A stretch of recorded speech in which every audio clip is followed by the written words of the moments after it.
여러분 안녕하십니까? 디지털로 표현되는 모든 것을 알아보는 인포맥스디, 저는 오진석입니다. 안녕하세요, 이인복입니다. 네, 안녕하십니까? 안녕하세요. 네, 이 대표님, 세계 기술 창업, 이 IT 창업의 이 요람, 중심지가 어딘지 아십니까? 벤처기업의 요런 같은 곳, 예. 실리콘밸리 아닙니까? 그렇습니다. 이 미국 실리콘밸리는요, 구글이라든지 HP 그리고 페이팔 같은 기업들이 아주 작은 기업에서 지금의 세계적인 IT 기업이 된 그런 곳이라고 할 수가 있는데, 세계에서 IT 좀 한다, 기술 좀 한다 하면 전부 이 실리콘밸리에서 컸다고 해도 과언은 아닙니다. 그 실리콘밸리에서 현재 주목을 받고 있는 우리나라 스타트업이 있다고 해서 저희 인포맥스티가 직접 만나고 왔습니다. 실리콘밸리가 글로벌 인재하고 자본들이 총집합한 곳입니다. 예. 그렇다 보니까 웬만한 기업들은 살아남을 수가 없어요. 어떤 인터뷰일지 굉장히 기대가 되고요. 네. 특히 실리콘밸리 같은 경우에는 주거비가 살인적이죠. 아, 비쌉니다. 정말 잘 나가는 기업이 아니면 살아남을 수 없다라고 할 정도입니다. 네, 그런 살인적인 곳에서 우리나라 스타트업 역시 굉장히 치열한 경쟁을 하면서 영향력을 확대하고 있다고 합니다. 자, 처음 만나볼 기업 몰로코라는 모바일 광고 기술 관련 스타트업인데요. 기업 가치 10억 달러 이상을 인정받아서 유니콘 기업에 오르기도 했는데, 몰로코의 안익진 대표와의 인터뷰 지금 영상으로 만나보겠습니다. 자기소개 한번 부탁드리겠습니다. 네, 안녕하세요. 비즈니스 머신러닝 몰로코를 2013년에 창업을 해서 대표를 맡고 있는 안익.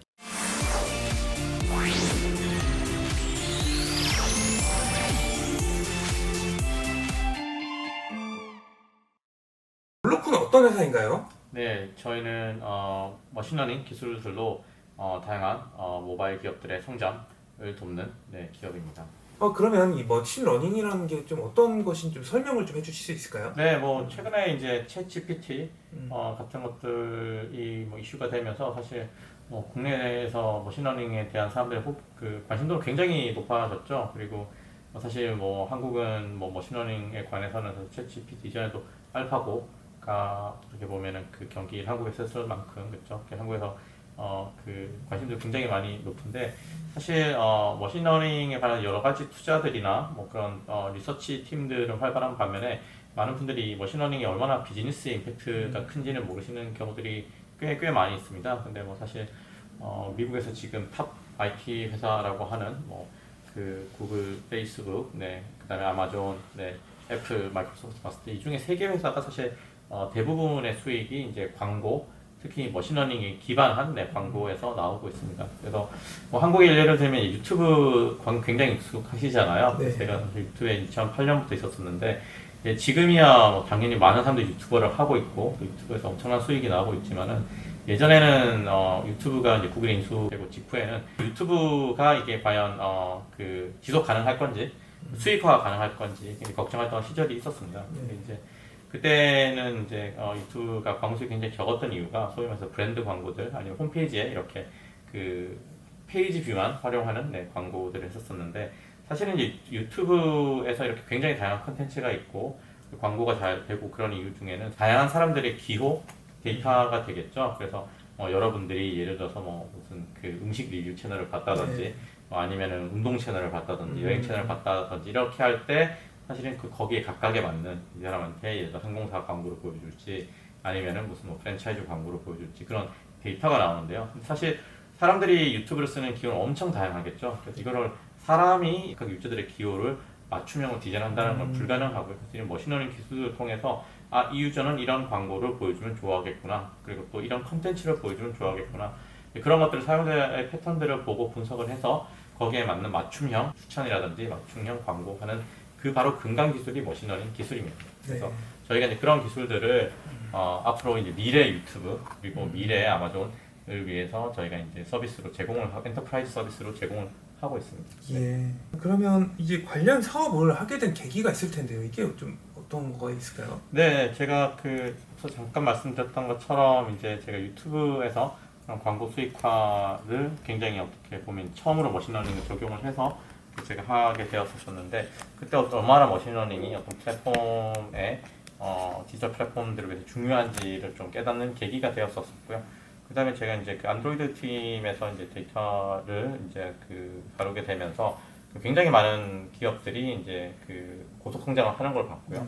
뭐 국내에도 예를 들어 뭐 요기요라든지 오늘의 집 등등 굉장히 다양한 기업들이 굉장히 지금 많이 성장을 했죠. 근데 이런 기업들이 굉장히 유저들한테 좋은 서비스를 제공을 하고 있고 또 그리고 굉장히 많은 데이터를 가지고 있음에도 불구하고 예를 들면 지금 예전에는 뭐 우리나라 사람들이 어떤 인테리어를 좋아하는지를 보려고 하면 당연히 뭐 미국에서는 구글, 그 다음에 이제 한국에서는 네이버 가장 좋은 데이터를 많이 들고 있었겠죠. 이제는 사실 사람들이 어떤 최신 인테리어 트렌드를 알려고 하면 이제는 오늘의 집이 제일 잘 알고 있거든요. 네네. 근데 이제 그런 좋은 데이터들을 실제로 정말 비즈니스로 연결하기 위해서는 생각보다 많은 노력이 필요하구나. 그리고 정말 요즘처럼 빨리 움직이는 스타트업들의 어떤 수요를 충족하기 위해서는 누군가 이런 것들을 그러니까 그 데이터 센터를 AWS가 제공하는 것처럼 비즈니스 머신러닝도 누군가는 서비스로 제공을 해야 되겠구나. 그런 생각을 들었었고요. 그래서 분명히 뭐 이런 것들을 뭐 큰 회사의 어떤 테두리 안에서 해보려고 생각도 해봤었지만 이런 것들을 독립적으로 하는 게 훨씬 더 도움이 잘 되겠구나 이런 생각이 들어서 독립해서 프로젝트를 하게 되었습니다. 유튜브에서 일하셨던 경험이 있다고 들었는데 이게 네네. 어떤 좀 도움이 좀 됐을까요? 네, 그 유튜브가 그 당시에 엄청나게 많은 유저와 엄청나게 많은 데이터가 있었었는데 그런 것들을 머신러닝을 통해서 그 광고 수익화에는 활용을 하기 전이었어서 유튜브가 사실 거의 해마다 1조 이상을 잃고 있는 적자 상태였었고요. 사실 그때는 저희가 유튜브를 어떻게 하면 빨리 흑자 전환을 하는지 저희 적자의 그 수렁에서 건져내는지가 사실 메인 포커스였었는데 저희가 이제 그 머신러닝을 이제 제가 처음으로 도입을 광고 쪽에 하게 되면서 굉장히 매출이 또 지속적으로 잘 성장하는 것들을 보면서 이렇게 머신러닝 기술이라는 게 정말 그 비즈니스의 성공을 위해서 꼭 필요한 기술이구나 그런 것을 좀 느낄 수 있는 기회였었고요. 저는 사실 개인적으로 이제 뭐 학교 다닐 때부터 머신러닝에 관심도 많고 많은 것들을 좀 공부를 해보려고 노력을 많이 했었었는데 사실 이게 뭐 실질적으로 어떤 정말 실생활 임팩트가 있는지에 관해서는 많은 분들이 사실 좀 의구심을 표했었거든요. 그래서 그런 거 항상 사실 좀 고민되는 부분이었었는데 그런 것들을 어떻게 보면은 실제 비즈니스에서 좀 정말 이게 큰 임팩트가 나는 것들을 확인하는 굉장히 좋은 기회였었죠. 네. 그럼 사업 초기 이제 머신러닝 기술의 어떤 그런 비즈니스 상황은 좀 어땠나요? 네, 초반에는 사실은 저희가 머신러닝 한다고 했었을 때 구글, 페이스북 밖에서 이런 것들을 할 수 있는지에 관한 의구심들이 꽤 많으셨습니다. 그리고 오히려 한국계 분들이 한국 회사가 잘할 수 있을 건지에 관한 뭐 의구심이 더 컸던 부분도 있었던 것 같고요. 또 머신러닝으로서 광고 옵티마이즈 한다는 게 가능할지 다들 의구심도 꽤 컸었고요. 그래서 저희도 초반 6년간은 계속 기술 투자를 했었었고 그런 것들이 좀 이제 2018년 근처로 저희가 결실을 보게 되면서 회사가 좀 굉장히 빠르게 성장했던 것 같습니다. 그럼 이게 사업을 하면서 좀 어려운 점이 있을 것 같은데요. 가장 어려웠던 점이 좀 어떤 게 있을까요? 뭐 사업하면서 힘든 것들은 뭐 굉장히 사실 뭐 많죠. 사업이라는 게 뭐 굉장히 다양한 종류가 있지만 좀 깊은 기술을 꾸준하게 투자하는 사업도 있고요. 어떤 거 보면 굉장히 또 어떻게 이제 굉장히 또 유행을 잘 타서 그렇죠. 확 성장하는 경우도 있지 않습니까? 저희 같은 경우에 어떻게 보면 이제 기술 투자를 계속 요하는 쪽이었었기 때문에 그런 부분들을 저희 투자자들께 설득을 하면서 계속 좀 다행히 좋은 신뢰를 많이 보여주셨었고요. 처음에 한 6년 동안 계속 R&D 투자하고 이런 부분들이 나름 인내심을 요하는 부분이었습니다. 맞습니다. 이제 이 투자를 하려면 이제 또 당장에 또 미래의 결실을 또 보고 투자를 해야 되는데 그런 걸 이제 좀 믿음을 심어주는 맞습니다. 그런 과정이 좀 많이 힘들었을 것 같네요. 저희가 초반부터 저희 어떤 머신러닝 알고리즘이 이제 글로벌 스케일에서 그리고 굉장히 다양한 버티컬에서 각 통하게 만드는 그런 것들이 저희 머신러닝 기술의 목표였었는데 그런 것들이 이제 사실 역으로 말하면 글로벌 스케일에서 계속 저희가 머신러닝 트레이닝을 하고 그러다 보니까 이제 그런 그 인프라스트럭처 운영이라든지 사실 코스트가 적진 않았었죠. 그렇죠. 그런 부분들에서 좀 선도 투자하고 이제 인내심을 가지고 기다리는 것들이 가장 좀 큰 저희 투자였던 것 같습니다. 그래도 지금 좀 결실을 보는 것 같기도 하네요. 기업가치가 올라가고 이랬으니까. 그래서 뭐 이제 엔지니어링에서 이제 스케일러빌리티라는 말들을 많이 쓰는데요. 이렇게 계속 저희가 10배가 되고 100배가 되고 뭐 비즈니스나 유저 숫자나 매출이 이렇게 될 때 그렇게 좀 저희 뭐 시스템이나 아니면 비즈니스에서도 필요한데 다행히 저희는 지금 스케일러빌리티가 굉장히 좋은 것 같습니다. 그럼 이 사업을 이제 실리콘밸리에서 시작을 하셨잖아요. 네, 네. 이게 실리콘밸리에서 시작하게 된 계기가 있을까요? 네, 사실 그 앞서 말씀드렸다시피 그 지금 소위 말 광고로 돈을 버는 회사, 디지털 광고, 머신러닝 기반한 광고로 돈을 버는 회사들이 사실 페이스북, 구글이 대표적이죠. 네. 페이스북, 구글 다 실리콘밸리에 있고요. 페이스북 같은 경우에도 초기에 뭐 심지어 얼마 전에 이제 사임하셨던 뭐 셰릴 샌버그, 뭐 네. CEO 같은 네. CEO 같은 경우도 구글 출신이고 그렇죠. 그래서 사실 아직까지는 이런 기술을 가졌던 그리고 정말 실전 경험이 있는 엔지니어 분들은 안타깝지만 구글, 페이스북 중심으로 많이들 이렇게 실리콘밸리 중심으로 많이 있는 것 같고요. 그래서 그런 기술들을 저희가 좀 더 투자를 하고 확보를 하는 차원에서 저희가 실리콘밸리에서 팀을 꾸리고 지금도 운영을 하고 있습니다. 네. 그러면 지금 경쟁사로는 좀 어떤 회사들을 좀 생각을 하고 계신가요? 이런 빅테크 기업도 좀 경쟁. 네, 당연히 저희가 광고주가 저희 서비스를 쓸 때는 당연히 저희와 동시에 뭐 페이스북, 구글을 많이 쓰시고요. 네.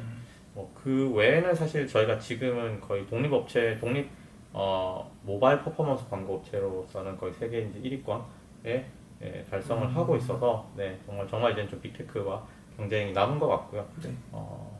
그 다른 부분에 이런 또 엔터프라이즈 파트너십 같은 경우에 예를 들면 온누리지 같은 경우에 이제 저희 기술을 써서 같이 이제 그런 광고 플랫폼을 구축을 하셨었는데 그런 경우 같은 경우에는 사실은 이제 구글이나 페이스북 같은 회사들이 안 도와주죠. 네. 그 자기들의 네. 기술들을 공유를 하지 않고 있기 때문에 그런 부분에서는 사실 저희가 기술력도 견줄만 하지만 네. 이런 것들을 정말 좀 열린 마음으로 네. 같이 이렇게 상생을 꾀하는 그런 그 엔터프라이즈 솔루션들은 사실 저희가 독보적으로 내어놓고 있는 것 같습니다. 예. 지금 말씀하신 거의 연장선상에서 이제 네. 테크 기업으로서 다른 기업도 좀 강점이라고 생각하는 네. 부분 이런 게 있을까요? 네, 저희가 지금 저희 뭐 세계 이제 광고 테크 기업도 꽤 많을 텐데요. 네. 상장사 대비했을 때 저희가 거의 2배 이상의 그러니까 다른 업체들에 비해서 R&D에 대한 투자가 굉장히 저희가 월등합니다. 그래서 지금도 전체 한 500명 인원 중에서 반 이상이 R&D 쪽에 있고요. 그래서 계속 이제 저희가 앞으로 저희도 계속 더 집중적으로 머신러닝과 엔지니어링에 더 투자를 할 예정이고요. 네. 네. 그런 부분들이 저희가 좀 다른 업체들에 돋보이는 이라고 생각합니다. 네. 몰로코의 비즈니스 모델이라고 할 수 있는 그 IT하고 광고 결합 모델이 이게 네. 중요하다고 생각하는 이유가 좀 있을까요? 네. 지금 보시면은 일단은 뭐 모든 사람들의 지금 생활이 다 IT에 특히 모바일 디지털 중심으로 일어나고 있죠. 그래서 뭐 많은 업체들이 유저들과 접점을 가져가는 게 다 디지털 상황이고요. 디지털에서 효율적인 그런 마케팅과 수익화가 되지 않는다고 하면 이제는 기업의 생존은 좀 담보할 수 없는 시대여서 이런 기술들이 점점 더 중요해지는 것 같고요. 다른 것들은 한 2010년 정도부터 2020년까지 사실 뭐 국내에도 굉장히 많은 이커머스 회사들 그리고 푸드 딜리버리 그리고 다양한 버티컬 커머스 뭐 라이드 쉐어링 회사들이 많이 나왔었지만 사실 이게 글로벌한 현상입니다. 그래서 뭐 미국에 우버가 있으면 그 동남아시아에는 그랩이 있고 또 인도네시아에는 고젝이 있고 그렇죠. 네. 또 미국에 뭐 이제 도어대시가 있으면은 국내에는 뭐 배달의 민족, 요기요 그리고 또 유럽에는 딜리버리 히어로 심지어 인도에도 뭐 수익이 조마토 등등의 굉장히 다양한 그래서 각 버티컬별로 유저들의 좋은 유틸리티를 제공하는 서비스들이 각 나라마다 그 마켓 선도 주자들이 나오고 있고요.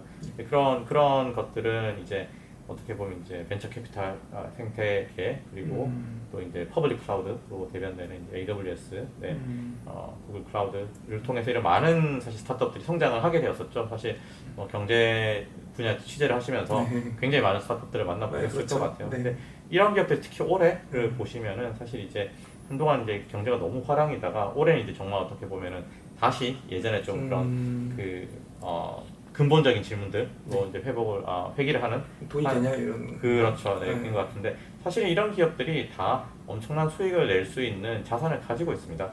디지털 자산이고요. 다 사용에 대한 정보들을 다 가지고 있는 건데 결국 이런 정보들을 비즈니스로 만들어내는 게 가장 중요한 한 해가 되어 가고 있고요. 이 질문들은 어떻게 보면은 뭐 저도 유튜브 출신이긴 하지만 유튜브가 구글에 잘 뭐 엑시트를 했다라고 볼 수도 있지만 어떻게 보면 팔 수밖에 없었던 거였잖아요. 네. 그리고 인스타그램이라든지 왓츠앱도 페이스북이 팔 수밖에 없었었고요. 그런 것들은 페이스북, 구글은 이 데이터를 그러니까 비즈니스로 그리고 광고 수익으로 만들 수 있는 기술이 있습니다.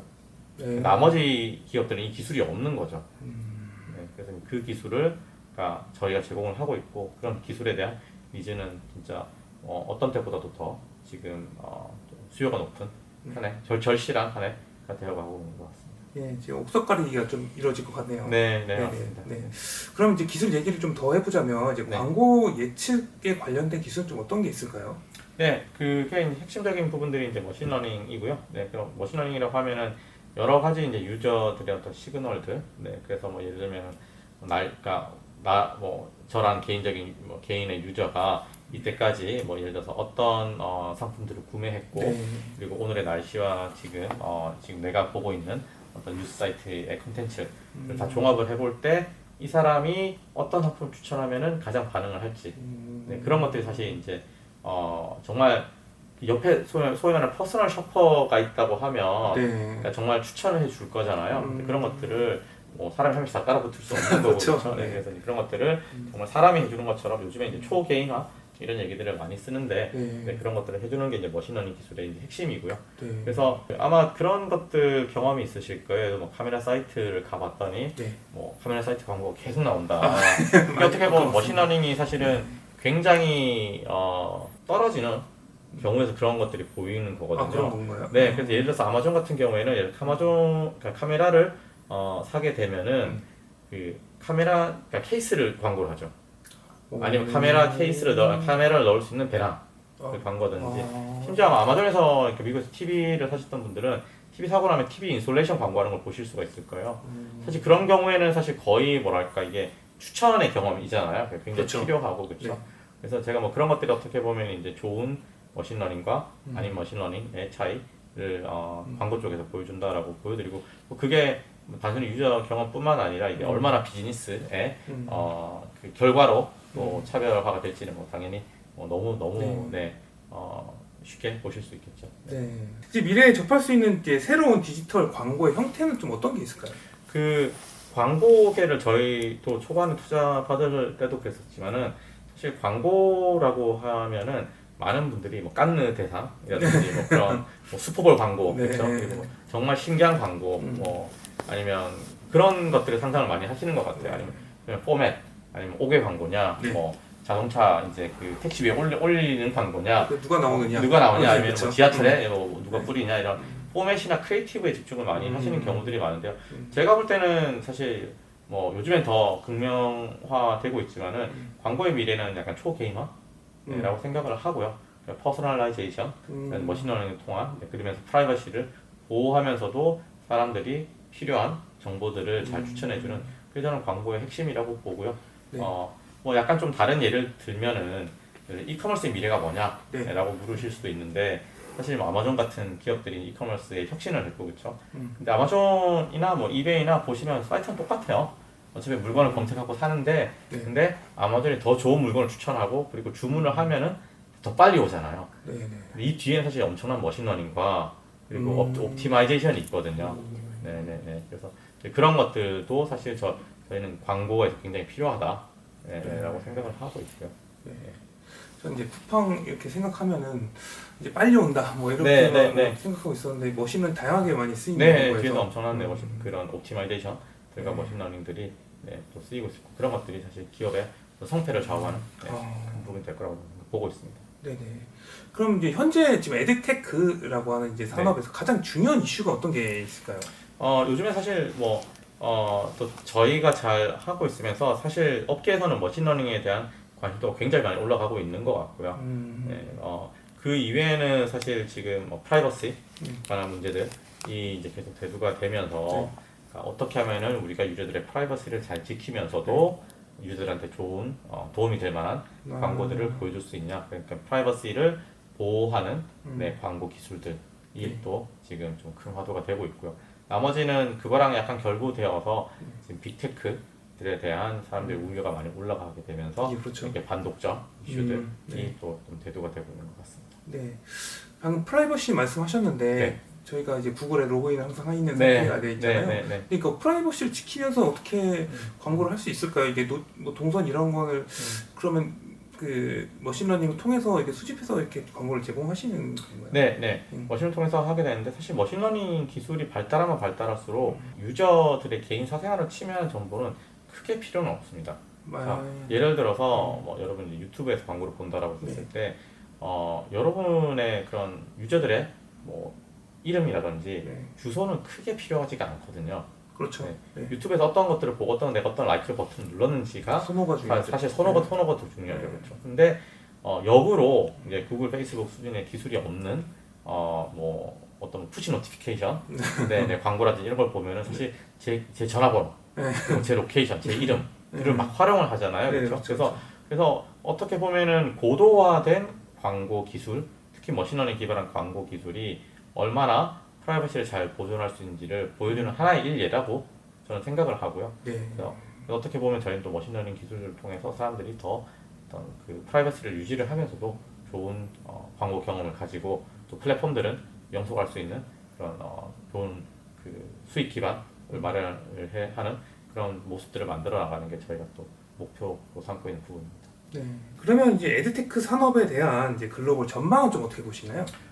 지금 네 전망은 사실 디지털 광고계가 굉장히 빠르게 계속 커가고 있고요. 지금 뭐 전체 시장은 450 빌리언 달러니까요. 가까이 한 500조가 넘는 시장이고요.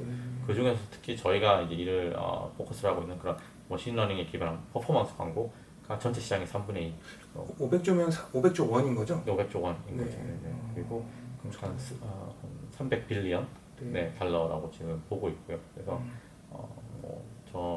그 중에 저희 굉장히 일부를 저희가 이제 돕고 있는 거고 시장 자체는 뭐 계속 더 빨리 성장하고 있고 이런 부분들은 저희가 어떻게 보면 뭐 디지털 트랜스포메이션이라고 하지만은 많은 부분들이 저희 생활에 많은 부분들이 디지털로 넘어오고 있지 않습니까? 그렇죠? 그런 것들을 통해서 더 가속화되는 측면들이 있는 것 같습니다. 네. 실리콘밸리 와 보니까 한국과 좀 다른 점이 있는 것 같은데요. 여기 실리콘밸리만의 어떤 그런 기업 문화가 있을까요? 뭐 다양한 기업들이 사실 다양한 기업 문화들을 많이 가지고 있고요. 요즘에 어떤 측면에서는 사실 국가 간의 격차보다도 어떤 기업 영역에서 비즈니스에서 나오는 차이가 더 큰 느낌도 있다고 저는 보고 있는데 예를 들면은 삼성이랑 애플은 문화가 더 비슷한 것 같고요. 아 그런가요? 네, 뭐 쿠팡이랑 아마존이 비슷할 수 있고 그렇죠. 네. 근데 저희 같은 좀 퓨어 디지털 업체들 같은 경우에는 사실 저희가 뭐 약간 둘러보시면서 직원 복지나 이런 부분들도 많이 느껴지겠지만 저희가 인당 매출이 굉장히 높은 편입니다. 그래서 저희는 이제 탑 탤런트들을 저희가 이제 유치하고 모시는 게 가장 좀 큰 부분이고요, 중요한 부분이고요. 그렇다고 하면 그 좋은 분들이 오셨으면은 당연히 저희가 더 많은 이제 정보를 공유를 하고 그런 부분들이 이제 사업적인 아이디어를 내고 머신러닝의 아이디어를 내고 그래서 비즈니스에서 굉장히 좋은 결과들을 만드는 게 굉장히 중요하겠죠. 그렇기 때문에 이제 좀 자율성에 이제 저희가 무게를 많이 두고 있고 또 이제 뭐 이것을 말하는 바텀업으로 그런 문화들 굉장히 많이 강조하고 있고요. 저희가 지금 또 요즘 스타트업 중에서는 뭐 미국 스타트업들이랑 비교해도 굉장히 돋보이는 부분들은 저희가 지금 매출이 굉장히 지금 글로벌하게 나오고 있습니다. 그래서 뭐 유럽, 이제 미국, 이제 아시아 한 3분의 1씩 이렇게 나오고 있는데 좀 그러면 이제 저희 팀들도 글로벌을 다 이해를 해야 되겠죠. 그렇겠죠. 네네. 그럼 저희 회사에서 다양성이라든지 이런 부분들, 다이버시티 굉장히 강조를 많이 하고 있고요.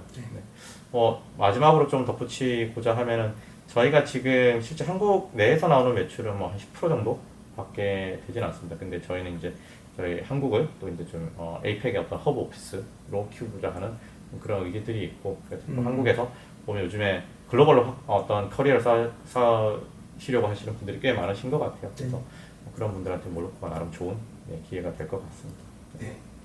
오늘 인터뷰 너무 감사합니다. 네, 감사합니다. 몰로코 안익시 대표님의 영상 잘 보고 왔습니다. 네. 우리나라 스타트업들이 전 세계로 뻗어나가는 모습이 정말 뿌듯합니다. 네. 다음에 만나볼 기업 굉장히 기대가 되는데 이번에 만나볼 두 번째 기업은요. 역시 미국 실리콘밸리에서 역량을 펼치고 있는 우리 기업 샌드버드입니다. 이 샌드버드 역시 타이거 글로벌 그리고 소프트뱅크 비전 펀드로부터 투자를 받아서 실리콘밸리의 유명한 이 유니콘 기업의 반열에 오르기도 했습니다. 다양한 고객사의 앱에 음성과 이 채팅, 영상 대화 기능을 맞춤형으로 제공하고 있다고 하는데요. 개인적으로 앱 기능에 굉장히 관심이 많아서 아주 기대가 됩니다. 네, 바로 현재 미국 실리콘밸리에서 활약하고 계시는 샌드버드 김동신 대표님의 인터뷰 영상 함께 보고 오겠습니다. 저는 실리콘밸리에 있는 스타트업 샌드버드를 찾았습니다. 이 자리에서 샌드버드 김동신 대표님과 이야기 나눠보도록 하겠습니다. 안녕하세요. 안녕하세요. 네. 반갑습니다.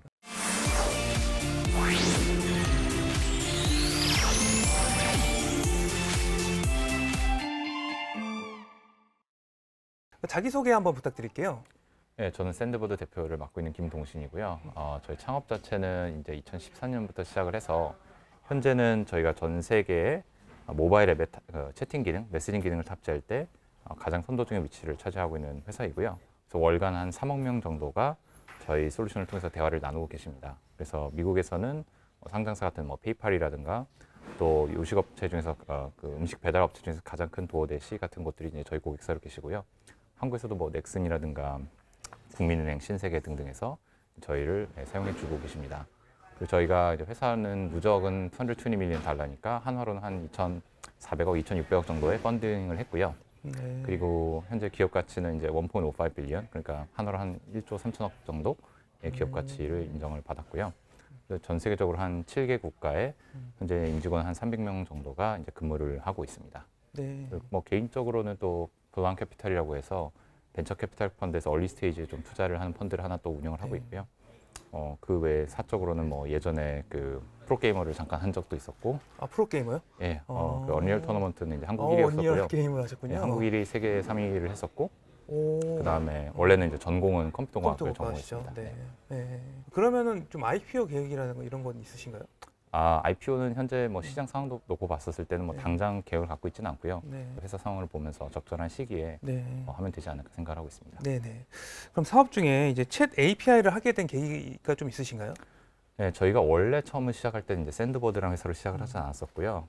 저희가 이제 유감한 커뮤니티를 만드는 과정에서 한 2015년에 전 세계적으로 이제 앱 개발자들 사이에서 이제 메신저 앱 붐이 불었어요. 그래서 한국에서 카카오톡도 있지만 왓츠앱, 텔레그램 정말 수많은 메신저 앱들이 수많은 메신저 앱들이 네. 이제 그 세계를 강타를 했고요. 네. 그때 이제 저희도 저희 앱 자체에다 메신저 기능을 탑재를 하려고 원래는 고객 입장에서 시장을 조사하는 과정에서 모바일 앱에 딱 맞는 솔루션을 찾기가 힘들어갖고 저희가 결국 이것저것 써보다가 직접 개발을 하게 되었고요.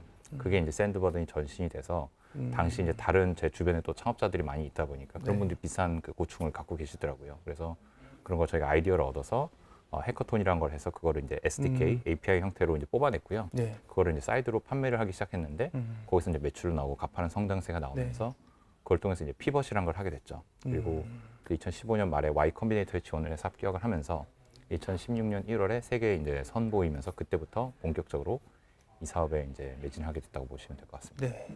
그럼 현재도 수익이 좀 지속적으로 나고 있는 상황인가요? 저 B2B 기업의 어떻게 보면 장점인데요. 일단은 고객의 문제를 명확하게 해결해주고 그 맞는 솔루션을 제공을 해주면은 이제 매출 같은 경우는 이제 달달이 저희는 현재 서브스크립션 형태로 받는 형태로 이제 네. 성장을 하고 있고요. 적어도 이제 전 세계 모바일 인터넷 인구가 그래도 월 한 50억 명 정도가 되는데 네. 저희가 아직 월 3억 명이니까 아직은 네. 갈 길이 많이 남아있죠. 그래서 네. 시장 기회도 굉장히 좀 무궁무진하다고 생각을 하고 있고요. 네. 그래서 고객사들이 계속 메신저 또 특히 사람끼리 대화라는 그 욕구는 사실 굉장히 오래된 인간의 네. 본인의 욕구다 보니까 그런 욕구가 사라지지 않는 동안에는 계속 네. 저에게 시장 기회가 있지 않을까 생각을 하고 있습니다. 네네. 그럼 샌드버드의 그 채팅 그만의 강점이 있을까요?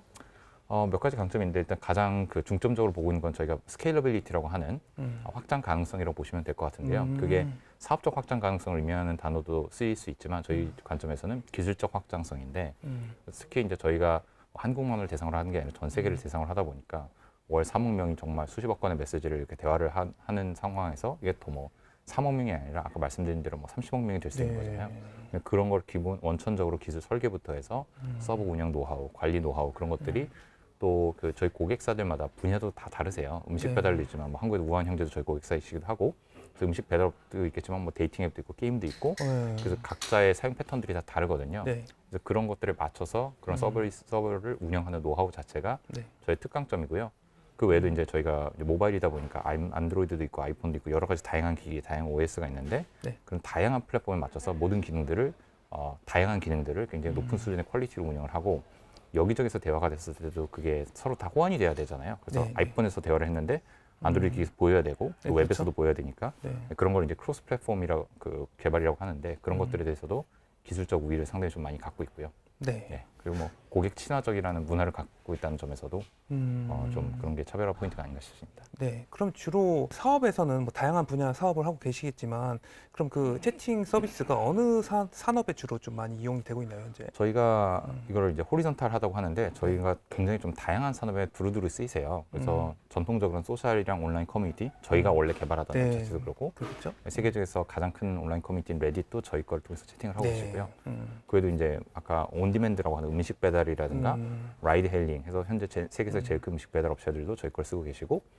그 외에도 이제 텔레메디슨 이제 코로나 때 많이 확장됐죠. 그래서 원격 진료 같은 그래서 그렇죠. 의사랑 환자 간의 대화 그런 헬스케어 분야도 저희를 좀 많이 쓰고 계시고요.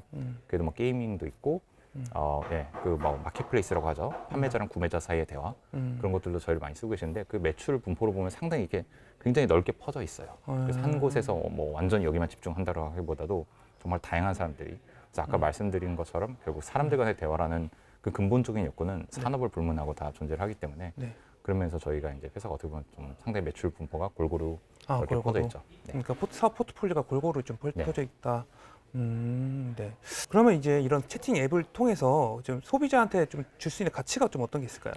뭐 최종 소비자들은 당연히 여러 가지 가치가 있는데요. 예전에 그 메신저 같은 기능이 있기 전에 사실 저희가 이메일을 쓰던가 SMS 같은 형태로 앱 밖에서 대화를 한다던가 이메일 같은 경우도 이제 실시간의 느낌은 사실 아니잖아요. 네, 그렇죠. 그리고 저희도 이미 카카오 같은 걸 쓰면서 굉장히 그런 실시간 대화에 익숙해져 있죠. 네. 그러니까 그런 어떻게 보면 좀 그 쓰기 편하고 가볍고 또 그 외에도 뭐 사진을 보낸다든가 동영상을 보낸다든가 뭐 이모지를 보낸다든가 리액션을 한다든가 그런 다양한 어떻게 보면 첨단 기능들을 필요로 하는데 그런 것도 이제 메신저 경험이 이미 익숙한 사람들이 다른 앱에서 그런 정도의 수준의 대화 기능이 없으면은 굉장히 앱을 낙후했다고 느끼게 되거든요. 그렇겠죠. 그래서 고객사 입장에서 그런 거를 저희 걸 써서 구현하시면은 엔드 유저 입장에서는 그러니까 최종 소비자 입장에서는 어떻게 보면 카카오 같은 기능들을 다른 자기 평상시 쓰는 앱에서도 비슷하게 경험을 할 수 있다 보니까 아무래도 대화의 그 사용량도 늘어나겠지만 그러다 보니까 앱을 더 자주 쓰게 되고 그럼 고객사 입장에서는 당연히 앱을 더 자주 쓰니까 매출도 증가를 할 거고요. 네. 그런 식으로 해서 결국은 모두에게 윈윈이 되는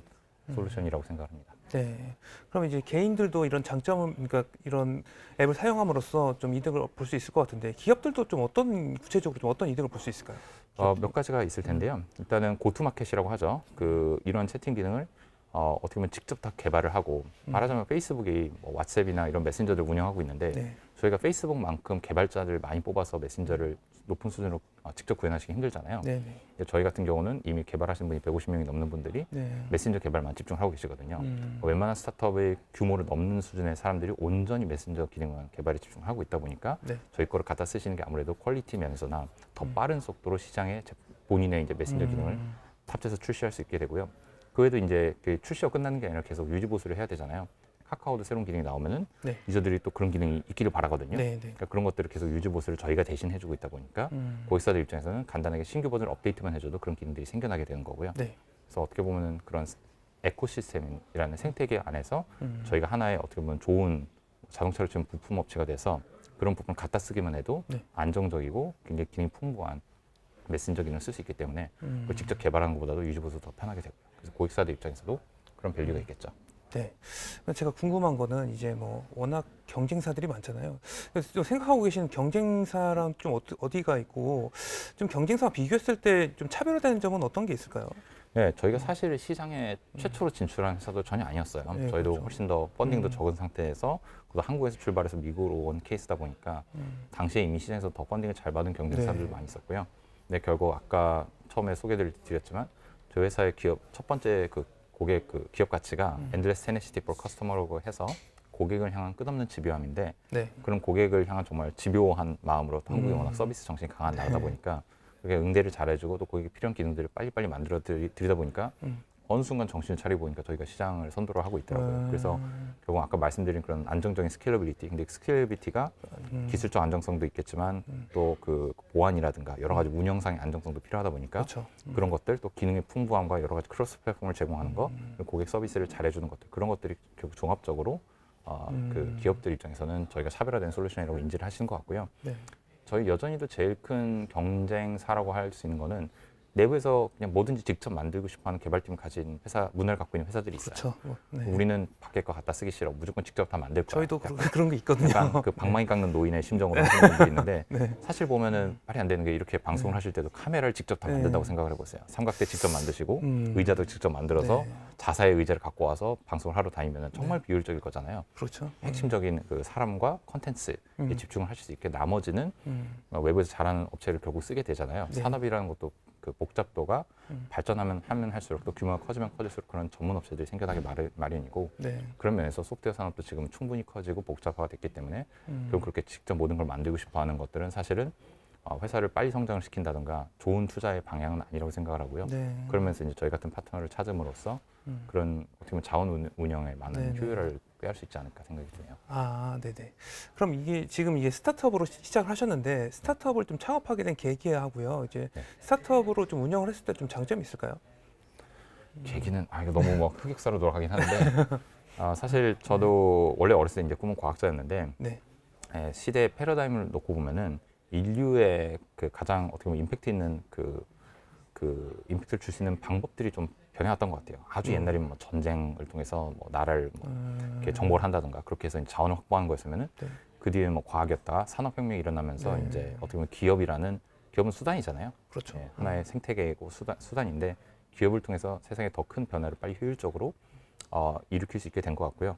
근데 저가 워낙 기술이나 이런 것에 관심이 많다 보니까 기술을 통해서 기업을 통해서 세상에 많은 변화를 주는 거는 사실 테크 스타트업이 가장 효율적인 방법이기 그렇죠. 때문에 다양한 다양한 그 커리어를 고민을 하다가 당시에 제가 생각했을 때 창업이 가장 리스크가 낮더라고요. 그래요? 네, 이게 사람들이 생각하는데 창업자들은 리스크 테이킹 좋아하는 거 아니냐는 그렇죠. 이상한 착각을 하는데요. 제가 베조스도 얘기했지만 네. 창업자들은 리스크를 되게 싫어해요. 그래서 끊임없이 리스크를 줄이기 위해서 하는 거고요.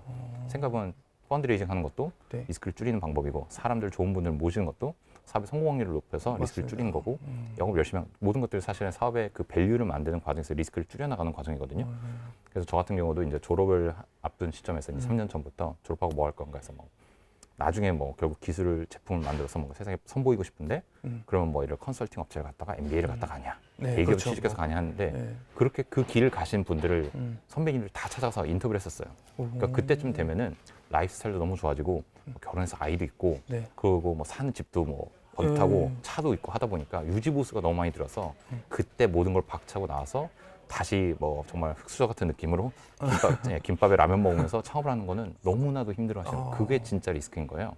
오히려 대학 졸업할 때는 라면만으로도 잘 먹고 잘 살거든요. 그렇죠. 예, 술 먹어도 밤낮 번쩍 일어나서 일할 수 있으니까. 네. 예, 그래서 어떻게 보면 번도 가장 낮은 상태에서 사회적으로 잃을 게 없죠. 좀 뭐 네. 커리어가 있는 것도 아니니까 어떻게 보면은 그래서 가장 잃을 게 없는 상태에서 가장 들어간 돈이 적을 때 창업을 하는 게 가장 리스크가 낮겠다. 그리고 두 번째가 스타트업을 하는 것도 결국 사업을 하는 것도 해보기 전에 모르는 것들이라서 자전거 타는 거랑 비슷하잖아요. 자전거를 우리가 타는 유튜브 열심히 보고 열심히 블로그 읽어봤자 네. 가서 넘어져 보고 좀 타보기 전에는 자전거 못 타거든요. 맞습니다. 운동도 다 마찬가지인 것처럼.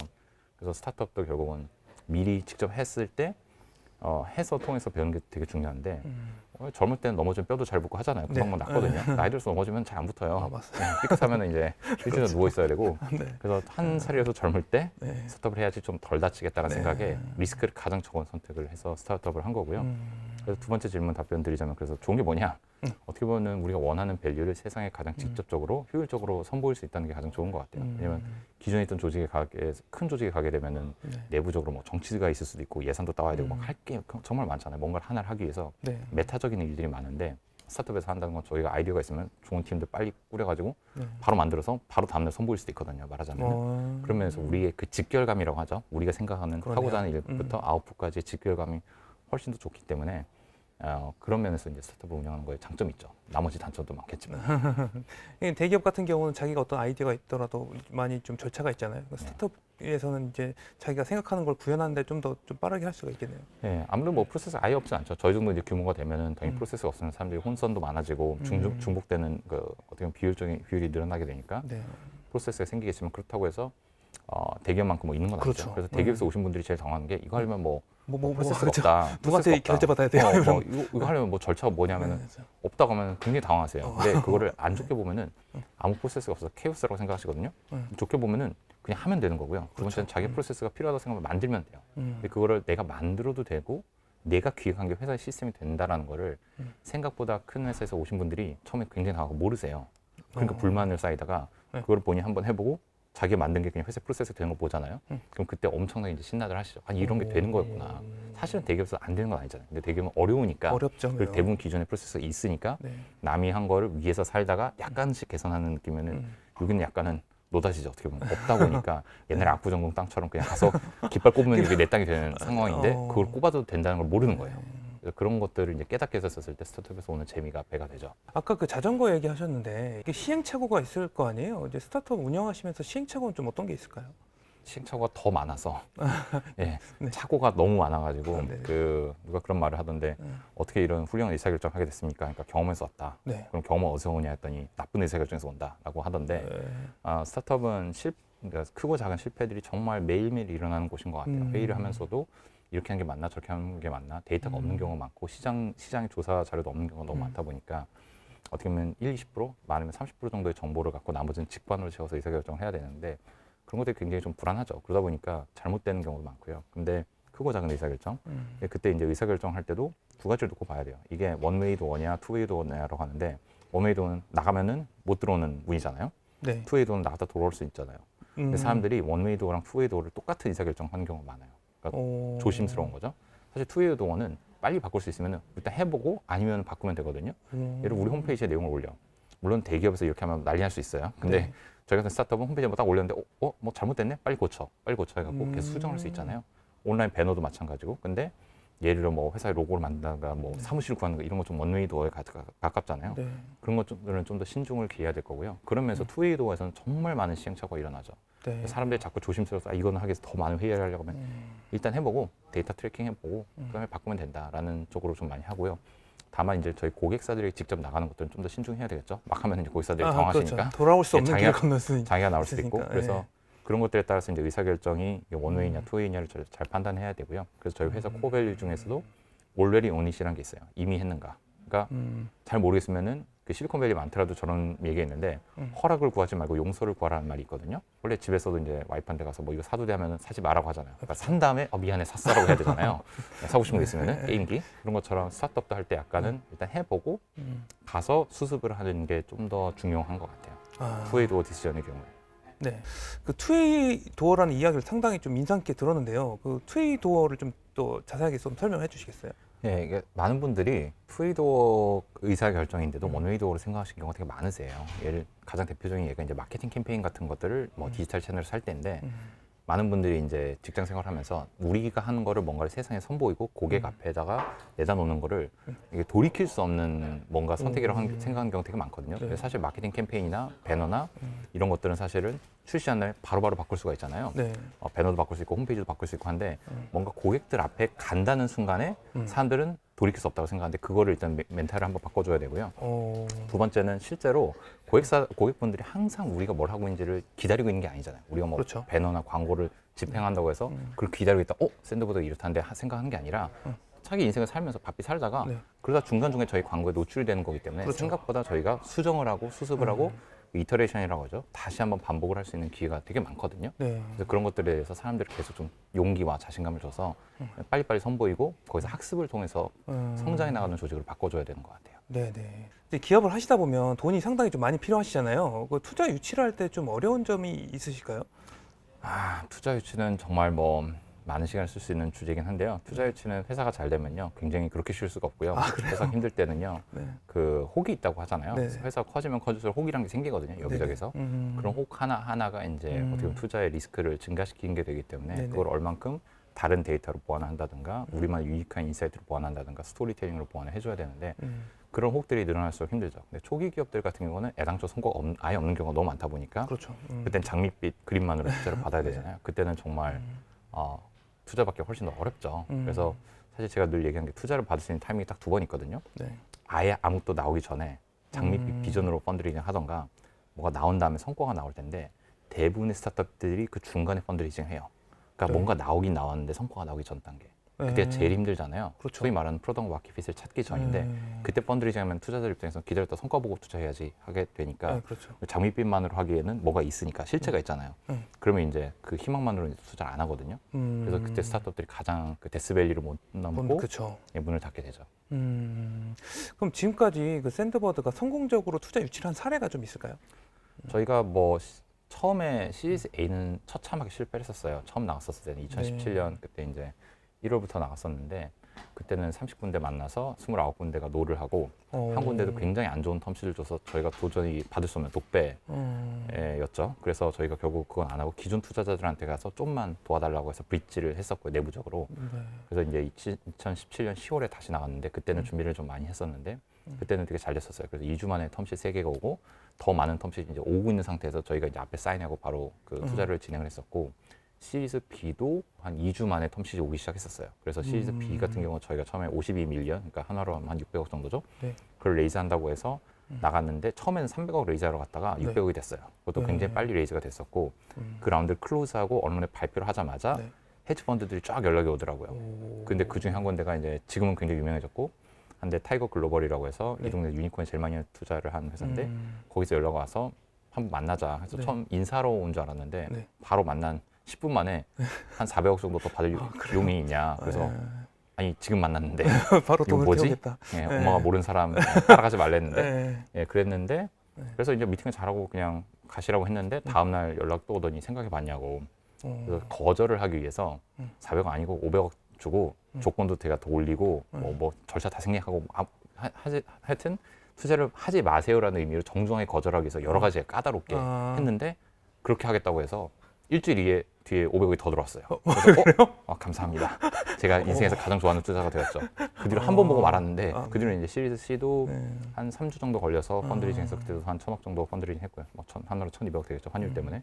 그래서 총 이제 2,600억 중에서 마지막 A, B, B-1, C는 거의 다 한 달 안에 다 마감이 됐어요. 각 라운드별로. 그럼 그 투자 유치를 이렇게 받으시게 된 그 이유가 좀 역시 기술력이라든가 어떤 뭐 고객이 수라든가 이런 걸까요? 투자 유치는 돈이 필요 없을 때 투자를 받을 수가 있는데요. 그 말인즉슨 회사 매출이 잘 성장을 하던가 그래서 가파르게 성장을 하고 있어서 굉장히 회사 효율적으로 운영될 때는 원래 은행에서도 돈 필요 없는 사람한테 은행이 대출해 주려고 맞습니다. 하고 맞아요. 필요할 때는 대출 안 해주려고 이자를 올리잖아요. 네. 스타트업도 저희는 항상 돈이 필요해지기 전에 펀드레이징 하러 갔었거든요. 네. 투자자들이 항상 하는 질문이 통장에 잔고도 많은데 왜 펀드레이징 왔냐. 그래서 왔다. 돈이 더 있으면 더 빨리 성장할 수 있으니까. 근데 지금 있는 이대로만 있어도 잘 성장하지만 돈을 더 주면 더 빨리 성장할 수 있다. 당신들이 도와주면은 그런 스토리로 이제 펀드레이징을 하러 갔었고요. 결국은 그래서 회사 성과가 당연히 제일 중요하고 저희 커지면 커질수록 결국 재무제표로 보고 그렇죠. 보고 투자를 하지 뭐 장밋빛 그림이 이제 더 이상 통하지 않죠. 네네. 네, 그렇게 해서 성과 중심으로 이제 펀드레이징 했고요. 근데 초기에는 당연히 뭐 비전과 그래서 처음에는 펀드레이징 훨씬 어려웠었어요. 네네. 이제 스타트업에 있어서 네트워킹이 상당히 중요한 부분인 것 같은데요. 네트워킹을 좀 확장하기 위해서 좀 어떻게 좀 어떤 노력을 했었나요? 사실 네트워크에 투자를 별로 하지 않았어요. 네. 무슨 말인가 하면은 사업의 종류에 따라 다른데 저희는 사실 기술 영업이 온라인 영업이 훨씬 더 많다 보니까 그 인바운드 영업이라고 하거든요. 그러니까 저희가 뭐 컨텐츠라든가 검색 엔진 최적화라든가 온라인 캠페인을 통해서 고객사들이 문의를 줘요. 얘네 거 들었다. 관심 있는데 어떻게 쓰면 되냐. 그러니까 이미 저희를 알고 그 구매 의사가 있는 분들이 연락을 주시기 때문에 그래서 이제 어떻게 보면 영업하기 훨씬 수월해지는데 만약 오프라인 영업 중심인 분야들이 있어요. 저희는 구매자들이 대부분 개발자분들이다 보니까 개발자분들 자체가 네트워킹 별로 좋아하지 않으시고 그분들은 열심히 구글링을 하시잖아요. 그러니까 저희 같은 제품 구매할 때는 온라인에서 리서칭 다 한 다음에 살래하고 연락을 주시거든요. 그러니까 네트워킹 하러 가면 도망가세요. 근데 오히려 뭐 예를 들어 영업 쪽이나 인사 뭐 다른 쪽으로 팔아야 되는 네트워킹을 통해서 영업을 해야 될 수 있겠죠. 왜냐면 그분들은 항상 새로운 솔루션 구글링 하지 않으시니까. 그래서 그 산업에 맞춰서 네트워킹 해야 되는데 저희 같은 경우는 그런 네트워킹이 크게 필요하지 않았고요. 다만 펀드레이징 할 때 투자자들은 좀 다르죠. 그분들은 내가 믿는 사람에게 추천을 받는 딜들을 굉장히 중요하게 보니까 그래서 다른 파운더들, 그래서 잘 나가는 파운더들과 알게 되면은 그분들과 오래 알게 되면 그분들이 투자자를 소개를 해주세요. 그렇게 되는 것들은 warm lead라고 하는데 따끈따끈한 소개죠. 따끈따끈한 소개는 실제로 펀딩으로 연결되는 경우가 훨씬 더 높죠. 네. 그럼 사업 초기하고 이제 지금 현재하고 좀 많이 좀 달라진 점이 있을까요, 회사가? 회사가 초기랑 지금 음. 많이 달라진 게 많죠. 네. 처음에는 당연히 다 일당백으로 직접 사람들이 다 간의 수고의 느낌으로 영업하고 네. 마케팅하고 한 땀 한 땀 홈페이지에 있는 글자 다 쓰고 했었는데 네.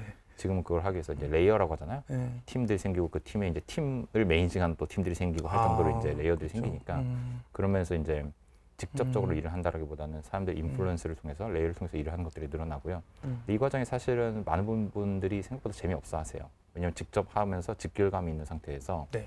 갑자기 이제는 좀 해주세요. 언제 잘 돼가나요로 바뀌어야 그렇죠. 되니까 음. 이게 피드백 룹이 굉장히 길어지고 네. 직접적인 피드백이 아니라 간접적인 음. 피드백으로 바뀌거든요. 그래서 일단 피드백 사이클이 길어지기 때문에 그 과정에서 많은 창업자분들이 좀 지루함을 느끼거나 네. 답답함을 느껴서 다시 직접 하려고 하는 경우가 있거든요. 근데 음. 그 충동을 잘 억제를 해야 돼요. 오. 왜냐하면 자기가 믿을 수 있는 사람들 모았고 그걸 잘한다는 사람들을 모셨으니까 음. 그분들에게 이제 그 어떻게 보면 뭐 목표 설정이라든가 전략적 관점, 그리고 자원 분배의 관점에서 접근을 해야지. 그리고 그분들을 최대 일을 직접 하실 수 있도록 길을 터드려야 되지. 그때 자기가 나와봐 이거 내가 할게 하잖아요. 그럼 조직이 스케일을 못 하거든요. 정말 필요한 순간에 잠깐 들어갈 수 있겠지만 대부분 경우는 이제 어떻게 조직을 키우고 성장시키고 가이드하고 코칭하는 쪽으로 가야 되는데 그 전환이 저한테도 개인적으로 되게 챌린지했었고 네. 또 반대로 그 속에서 이제 성장 기회가 많이 생긴 것 같습니다. 네. 지금 실리콘밸리에 계시는데요. 이 한국 기업들이 왜 실리콘밸리에 좀 와야 될까요? 사실 한국 기업들이 실리콘밸리에 올 이유가 있는지 모르겠는데요. 다만 글로벌 테크 컴퍼니를 만드는데 여기만한 환경은 정말 찾기 쉽지 않은 것 같아요. 여기 오신 분들은 여기에 만약 고객이 있으시던가 네. 여기서 탤런트를 뽑으셔야 되거든가 여기서 자금을 유치해야 될 때는 여기 오시는 게 맞고요. 이 중에서 뭐 두 가지라도 아니면 굳이 여기에 올 이유가 전혀 없죠. 예를 들어 우리 고객이 다 동남아에 있어. 네. 인재도 다 동남아에서 뽑을 거야. 그럼 자금 정도 메이비? 근데 동남아에도 자금이 요새 많거든요. 그러면 굳이 여기 올 필요가 없는 거죠. 그렇네요. 근데 저희처럼 이제 B2B 기업, 그래서 문화적 의존도가 높지 않은 B2B는 결국 이 동네에서 만약 기술로서 좋은 회사로서 인정을 받으면은 나머지 전 세계 수출하기는 훨씬 쉽거든요. 근데 저희가 만약 한국에서 기술 기업에서 막 뛰어나졌는데 미국에서 실리콘밸리에서 돈 많은 투자자가 딴 회사를 돈 투자하고 밀어줘 갖고 그 회사가 성장한 다음에 결국 한국으로 들어오면은 저희가 쓸려 나갈 거잖아요. 그러니까 처음부터 가장 어려운 시장에서 우리가 독보적인 위치를 차지를 하면은 그럼 여기서 자금도 많이 유치할 수 있을 거고 그럼 저희가 오히려 딴 시장을 어떻게 보면 정복하러 갈 수 있는 기회가 더 생기니까 처음에는 어렵다 하더라도 저희 같은 이제 B2B 제품은 여기서 한번 인정을 받는 게 되게 중요한 전략이라고 생각을 했고요. 다행히도 네. 생각한 대로 돼가지고 살아있네요. 이 스타트업은 이제 창업하는 것도 문제인데 유지하는 것도 좀 많이 좀 힘들 것 같은데요. 여기서 운영 철학은 좀 어떤 게 있을까요? 저희가 뭐 몇 가지 좀 중요하게 생각한 게 있지만 일단은 하이 레벨에서는 회사가 잘 되려면 세 가지 잘하면 되겠죠. 고객이 행복해하고 임직원분들이 이제 즐겁게 인게이지해서 할 수 있고 돈이 안 떨어지면 되거든요.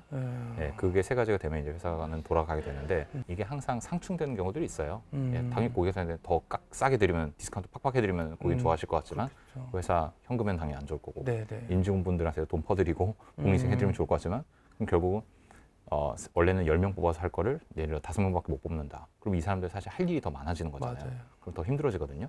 결국 돈이란 게 바다에서 샘솟는 게 아니다 보니까 그래서 그런 밸런스를 맞춰가면서 회사를 스케일 해가야 되는데 그래서 일종의 뭐 어떻게 보면 과학이면서도 아트이다 보니까 정답은 없고 네. 그 속에서 이제 많은 챌린지가 생겨나는 것 같아요. 네네. 마지막 질문인데요. 회사의 성공에 있어서 나의 목표가 있다면 좀 어떤 게 있을까요? 저희는 현재 저희가 이제 기업의 미션 자체가 그 디지털 세상에서 사람들과의 커넥션을 만드는 거라서 더 많은 분들이 서로 그 디지털 세상에서 좀 더 의미 있는 커넥션을 만들 수 있으면 좋겠어요. 그거를 이제 양적으로 환산했었을 때는 현재 저희가 이제 월 3억 명이 쓰지만 일 10억 명 정도가 쓸 수 있는 서비스로 발전을 하면은 일 10억 명이라는 거는 월 한 4, 50명 되는 거거든요. 그 말인즉슨 전 세계 모든 모바일 인터넷 인구가 알게 모르게 저희 서비스를 다 쓰고 있는 거죠. 네. 그쯤 되면은 세상에 좀 유의미한 변화를 만들어내는 게 아닌가 생각이 드는데요. 사실 이런 것들도 하나하나를 보면은 좀 감동적인 스토리가 많아요. 예를 들어 저희 회사에 합류하신 분들도 미국에 이제 유명한 저희 고객사가 이제 힌지라는 데이팅 앱이 있는데 거기를 통해서 이제 만나서 그래서 연애를 하다가 네. 이제 최근 음성콜이나 화상콜도 저희 걸 통해서 다 구현하셨거든요. 근데 그걸 통해서 이제 데이팅하다 결혼했다는 거예요. 근데 저희 회사에 와서 보니까 네. 그 기능이 저희가 만든 거였던 거죠. 그러니까 사실은 전 세상에 이제 많은 가족들이 저희를 통해서 생겨나고 있고 또 코로나 시절에 인도에서 이제 코로나 처음에 굉장히 심하게 퍼졌을 때 거기서 이제 페이티엠이라고 있는데 인도에서 제일 큰 앱 중에 하나거든요. 네. 핀테크 우리나라 치면 토스 같은 앱인데 거기서 약간 국가적 소명을 띠고 코로나 바이러스 알림이를 앱 안에 넣었었어요. 왜냐면 전 국민이 많이 쓰는 앱이다 보니까 그래서 네. 근처에 백신이 딱 생기면은 너 집 어디지? 그 근처에 가면은 이 백신 지금 맞을 수 있어라는 알림이를 이게 계속 실시간으로 알려주는 기능을 했었는데 그걸 저희 걸 통해서 했었거든요. 네. 그때 인도에서 정말 코로나를 잡는데 그 회사가 굉장히 큰 기여를 했고 사실은 그 이면에는 저희 기술이 쓰였던 거죠. 네. 네, 그런 걸 통해서 그리고 실제로 코로나 백신을 개발하는 말씀을 드리긴 뭐하지만 그 회사가 개발을 할 때 협업을 해야 되잖아요. 네. 의사들끼리 그 협업을 때 커뮤니케이션을 해야 되는데 그것도 저희가 뒷단에서 저희 채팅 기능을 써서 했었거든요. 네. 그런 것들을 보면서 세상에 알게 모르게 저희가 어떻게 보면 사람의 삶의 질을 향상시키는 그런 그 앱들을 뒤에서 돕고 있는 거죠. 네. 그래서 그런 것들이 되게 좀 유의미한 뭐 어떻게 보면 동기부여이자 목표가 되는 것 같아요. 네. 오늘 말씀 너무 감사합니다. 네, 맞습니다. 네, 샌드버드 김동신 대표와의 인터뷰 굉장히 잘 봤습니다. 이 대표님의 인터뷰 영상을 보니까 앞으로 이 채팅 API라는 산업이 얼마나 커질지 기대가 되네요. 저도 굉장히 재밌게 봤습니다. 예. 채팅 산업 자체가 꾸준히 성장을 해왔는데요. 네. 기본적인 문자적 채팅이 있고 사용자에 대한 리액션, 그리고 음성이랑 화상 통화 등에서 사용자 기능하고 서비스 통합 영역까지 갖춰졌으니까 네. 이런 것들의 채팅 API 산업 앞으로도 기대가 됩니다. 네, 좋습니다. 인포맥스D 오늘 순서 모두 마치겠습니다. 오늘 보신 내용은요, 유튜브 채널 연합뉴스 경제TV에서 다시 한번 보실 수가 있습니다. 많은 구독 눌러주시고요, 좋아요도 눌러주시기 바랍니다. 저희는 다음 이 시간에 돌아오겠습니다. 함께해 주신 여러분 고맙습니다. 안녕.